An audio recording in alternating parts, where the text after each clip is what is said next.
1935, we have Morley Minto Reforms of 1909 or Indian Councils Act of 1909.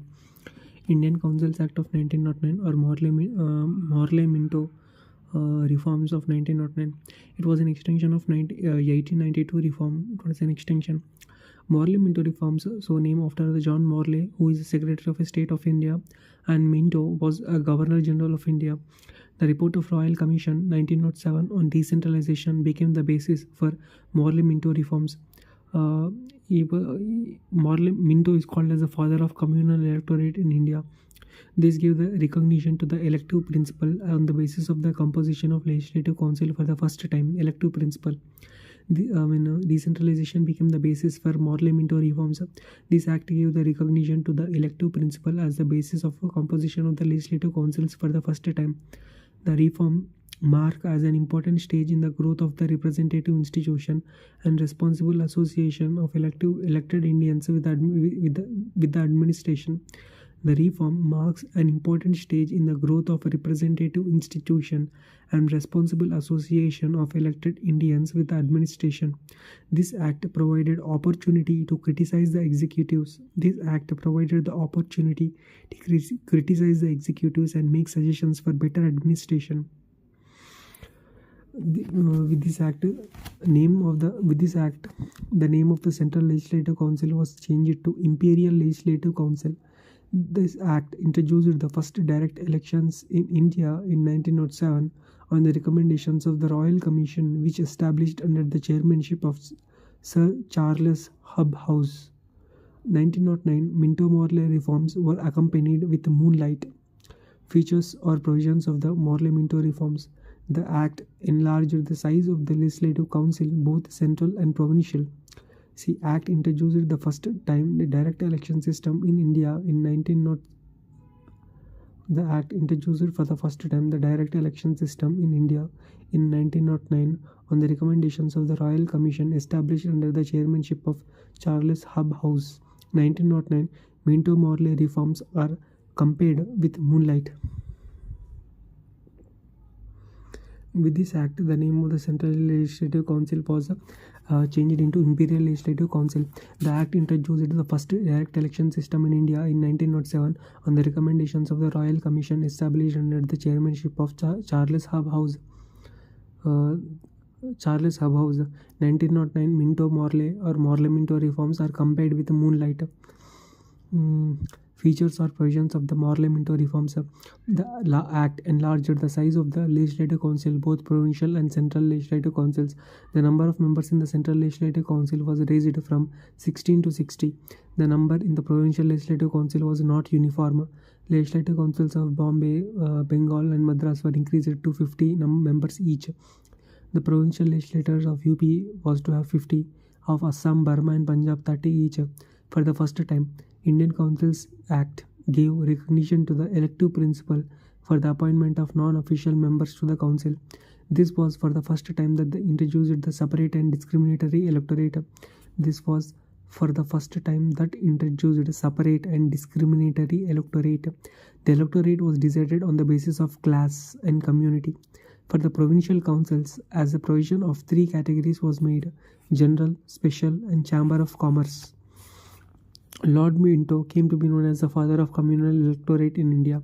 The seats in the legislative bodies were reserved on the basis of the religion for Muslims. The seats in the legislative bodies were reserved on the basis of religion for Muslims.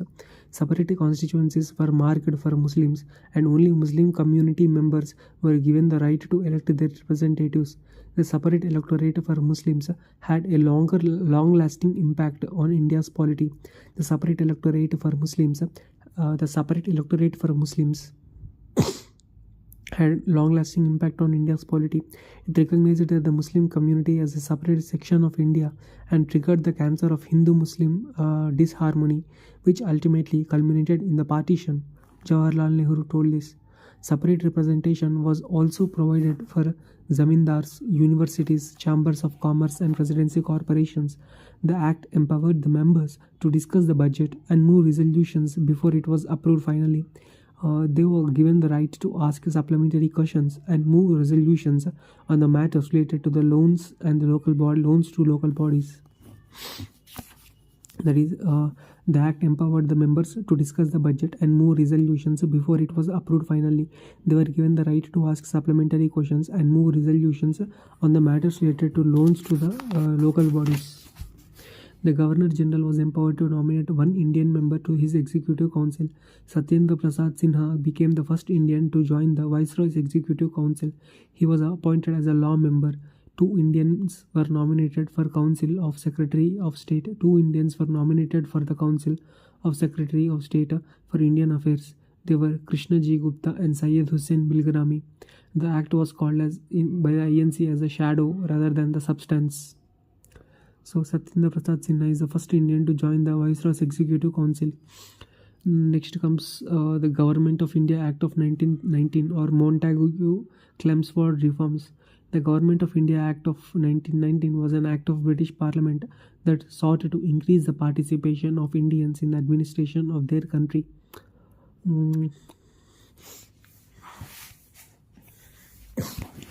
The act was based on the recommendations of the report of Edwin Montagu, the then Secretary of State for India, and Lord Chelmsford, India's Viceroy between 1916 to 20. Hence, the constitutional reforms set forth by this act are known as the Montagu-Chelmsford Reforms or Montfort Reforms. This act was implemented since 1921. The Montagu Declaration or August Declaration, 20th August 1917. Reads as increasing association of Indians in every branch of administration and gradual deployment of self-governing institutions with a view to progressive realization of responsible government in India as an integral part of British Empire. The key phrase ultimate self-government was removed, but still rather another key phrase responsible government in this statement gave the inference for the first time that the rulers were answerable to the public. June 2018 marked as the 100th year of publication of the report of Indian constitutional reforms. The moderates call this declaration as Magna Carta of India. Features of the provisions of this act. The Government of India Act of 1919 had a separate preamble and declared that the objective of the British government is the gradual introduction of responsible government in India.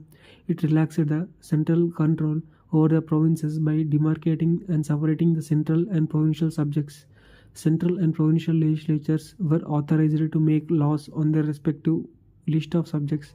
However, the structure of the government continued to be centralized and unitary.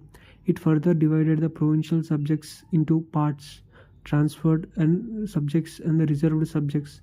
Transferred subjects were to be administered by transferred 22 subjects are transferred subjects and reserved 28 subjects. Transferred subjects were to be administered by the governor with the aid of ministers responsible to administered by the governor with the aid of ministers responsible to the legislative council. Example: education, health, agriculture, local government, road and transport. The reserved subjects, on the other hand, were to be administered by the governor and his executive council without being responsible to the legislative council. Finance, land revenue, law, irrigation, collection of revenue, industries, police, jail, economical affairs and public services. The dual government system was supported by Madhyaman Committee. The dual government system was supported by the Madhyaman Committee. This dual scheme of governance was known as diarchy. The word diarchy is taken from the Greek word diarche. It introduced the first time the bicameralism and direct elections in the country. The majority of the members of both the houses were chosen by direct elections. The majority of the members of both houses were chosen by direct election. The nominated members were nominated by Governor General from Anglo-Indians and Indian Christians, and their tenure was 3 years. Lower House, Central Legislative Assembly. It was established in 1921. The first chairman to be elected to the Legislative Council was Vittal Bhai Patel. It has 145 members. Of these, 105 were elected and 41 were appointed. The term of office of this house is 3 years. Okay.